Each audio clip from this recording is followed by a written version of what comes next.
So if you're looking to lose body fat, one thing you have to do is be in a calorie deficit. But how do you know if you're in a deficit or not? What signs should you look for? Well, that's what we're going to talk about right now.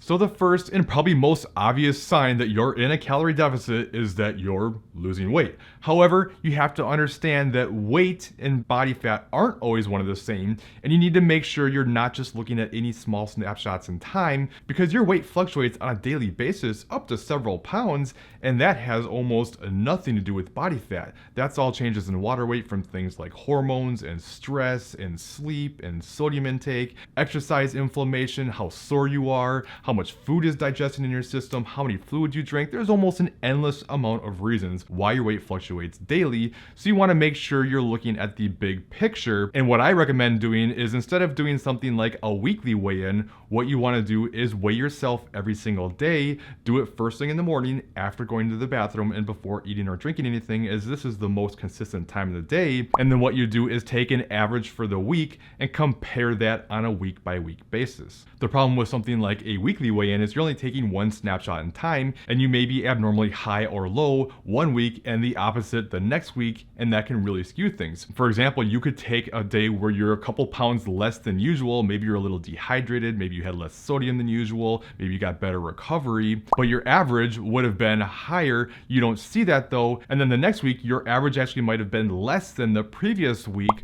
but you don't see that. You only weigh yourself that one day. Now that day you're hormonal, you're bloated, had more sodium, you're super sore from your training, and now you see the weight spike up a couple pounds, and it makes it look like you gained a few pounds instead of lost weight. So you definitely want to be looking at averages and comparing that, and not just any singular day, but also understand your weekly averages. There's still fluctuations within that. It's showing you more of a trend, but it's far from the be all end all, and there's other things that can show you're in a calorie deficit. For instance, you can also take measurements. The biggest one to me is taking the measurement around your waist. So when I say waist, I mean around your belly button, as that area is going to be mostly body fat, whereas other areas such as your arms and your thighs and even your hips with your glutes, that can be a combination of muscle and fat. Not that it's not a good idea to get all of them, and you can't spot burn body fat, so it's going to come off all these different areas. I just put the biggest emphasis on your waist circumference. But if you're seeing measurements come down, even if the scale is not moving,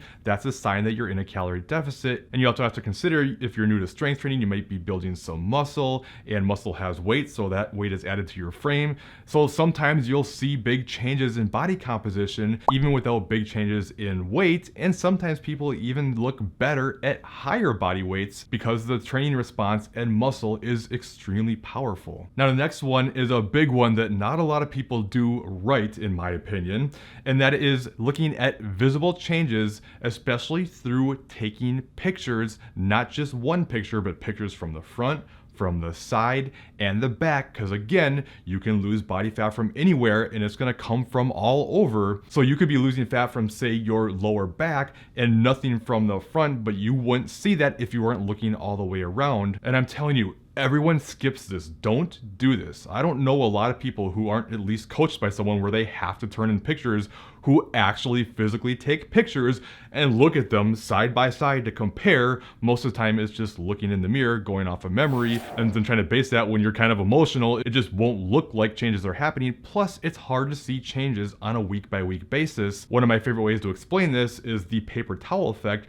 Whereas if you were to take a roll of paper towels, a full roll, and take a picture seeing the whole, and then if you were to take one sheet off that roll and then compare it to a full roll, you would notice no difference whatsoever. But if over the next 20-25 weeks you took one sheet off the roll every single week, each week by week comparing to the last, you'll see no changes. But then when you compare it at the end, you see big changes, and this happens all the time with body fat as well. You're not going to see it in the short term, but if you have the pictures to compare and look back to, you can see how much further you've come than you think. So please don't skip pictures and don't make assumptions. Compare them side by side, looking back more than just 1 week at a time. Another sign you're in a calorie deficit is the way your clothes are fitting looser now. Your belt notch is down one, you notice that your shirts are fitting looser, and that shows that you're losing body fat, even if weight or even sometimes measurements don't necessarily show it. you know things are happening. And here's the thing with all of these, they usually don't all show up at the same time. You'll see one and then you'll see the other later, or you'll see a couple of them and not the others. So really, you're looking to see progress in any of these things to know that you're in a calorie deficit, so don't get caught up in any one of these measurements, especially just scale weights, as you're not really looking for a number on the scale, you're looking to change your body, so who cares what that number says if you're seeing physical changes. I'm not saying that there's a problem with using the scale, it's one tool in the tool belt though, you just don't want to have an emotional connection to that number, and you want to use everything. So just don't get too caught up in any one tool. Now, some people will say there's other signs that means you're in a calorie deficit, things like you're more hungry and food focused, maybe more irritable, a little bit colder, things like that. And while these all can be signs you're in a calorie deficit, you don't have to be in a calorie deficit to get some of those signs.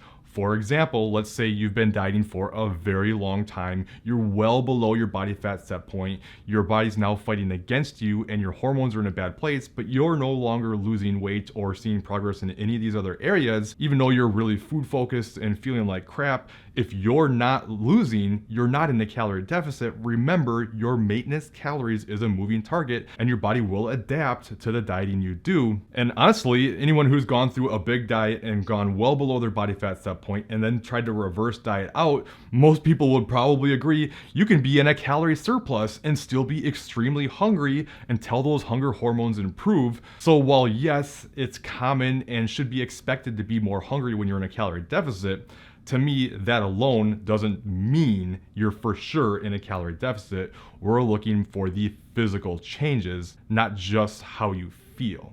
Now, all that being said, a calorie deficit means you burn more calories than you consume. This is highly misunderstood, and if this always confused you, and or if you just want to know how to create a calorie deficit for yourself, then make sure you check out this top video next, and I'll help clear up the misinformation and tell you everything you need to know to start losing weight. Otherwise, I think you'll like this bottom video instead. If you have any questions, leave them in the comments, and I'll see you in that other video.